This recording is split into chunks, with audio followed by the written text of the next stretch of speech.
اسلام سے پہلے عرب کے لوگوں میں منصفانہ لین دین تھا، ان میں کیا بزنس ایتھکس تھی؟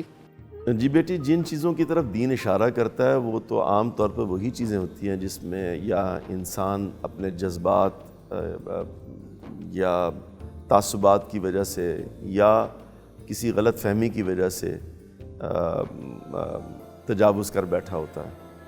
اور یا یہ امکان موجود ہوتا ہے کہ کر بیٹھے گا، اس میں یہ امکان ہوتا ہے کہ اس میں غلطی کرے گا۔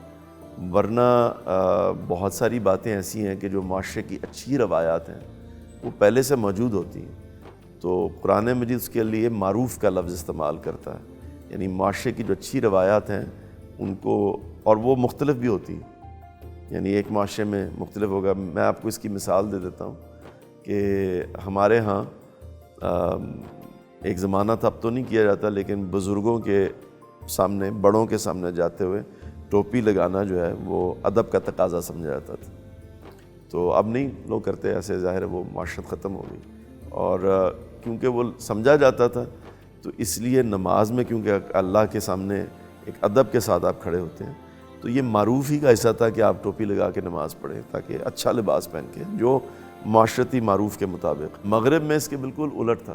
معاملہ، کہ اگر آپ نے ٹوپی پہنی ہوئی ہے، ٹوپی لگائی ہوئی ہے، تو وہ بڑوں کے سامنے اتار دی جاتی ہے۔ تو مجھے بھی بڑی اچھی طرح یاد ہے کہ میں اپنی یونیورسٹی میں ایک دفعہ کینیڈا میں میری پروفیسر آئیں تو میں نے احتراماً ٹوپی اتار لی، تو وہاں کچھ بڑی عمر کی خواتین بیٹھی ہوئی تھیں، کہتی ہیں people have lost their decency these days, nobody does that anymore. تو لائک انہوں نے پسند کیا اس بات کو۔ تو معروف جو ہے وہ معاشرے کا مختلف ہو سکتا ہے، اس کو ماننا بھی اخلاقیات کا حصہ ہوتا ہے، کیونکہ وہ آپ کی تہذیب کا اور اچھے اقدار کا ایک سلسلہ ہے، روایت ہے جس کو جاری رکھنا چاہیے۔ جی بے شک۔ اگلا سوال کون کرنا چاہیں گے؟ آپ نے شروع میں ایتھکس آف کیئر کا بتایا، تو business is done for profit primarily, تو how much ethics of care is one expected to show? یہ بہت اچھا سوال ہے اور بہت عمیق اور گہرا سوال ہے۔ اس کی وجہ یہ ہے کہ جو جدید دور میں سرمایہ دارانہ نظام ہے، اس میں جو ہم اکنامکس کو پڑھتے ہیں، وہ ایک ازمپشن پر، ایک مفروضے پر مبنی ہے، اور وہ یہ ہے کہ ہم ایسے انسان کی اسٹڈی کر رہے ہیں کہ جس کو آپ rational human being, Herbert Simon وغیرہ اور بہت سارے دیگر لوگوں نے اس پہ بات کی کہ ریشنل ہیومن بینگ سے کیا مراد ہے۔ تو وہ کہتے ہیں کہ rational human being is a human being that takes such decisions as lead to or as augment his material welfare,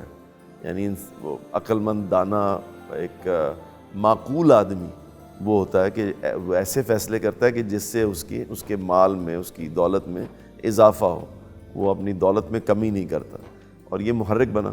Adam Smith وغیرہ سے پہلے تو یہ عام طور پر جو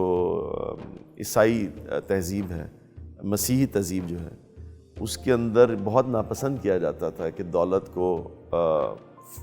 فی نفسہ ہی حاصل کرنے کو اپنا مقصد بنایا جائے۔ بائبل کی بڑی مشہور روایت ہے آئی آف دا نیڈل ورس جس کو کہا جاتا ہے، اس کی کنڈمنیشن تھی۔ پروٹیسٹنٹ ایتھکس جب آئی تو اس نے بھی یہ دولت کو کہا کہ آپ اللہ کے کاموں کے لیے اسپینڈ کریں۔ تو جو آکسفورڈ وغیرہ یہ سارے ادارے انہی کی کنٹریبیوشن سے، انہی لوگوں کے کرسچن کنٹریبیوشن سے بنے۔ لیکن جب ایڈم اسمتھ آئے تو انہوں نے کہا کہ نہیں، اصل میں یہ جو انویزیبل ہینڈ ہے، غیر مرئی ہاتھ جو ہے ڈیمانڈ اور سپلائی کا، طلب و رسد کا ہاتھ جو ہے، اس میں انسان جب اپنے فائدے کے لیے چیز کر رہا ہوتا ہے تو اس سے وہ ایکویلیبریم پیدا ہوتا ہے، وہ توازن پیدا ہوتا ہے کہ جس سے سب کو فائدہ پہنچتا ہے۔ تو ایک نیا فلسفہ وجود میں آیا، تو اس کے اندر اب اگر آپ خدا کی ذات کو نکال دیں، آخرت کو نکال دیں، تو پھر تو بڑا مسئلہ ہے کہ جہاں پر آپ کو فائدہ نہیں ہو رہا، ایون اگر آپ کو سوشل اپلاز نہیں مل رہا اس کی وجہ سے،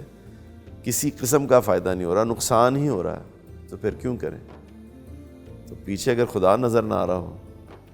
اور آخرت نظر نہ آ رہی ہو، تو یہ بہت بڑا سوال ہے جو آپ نے اٹھایا۔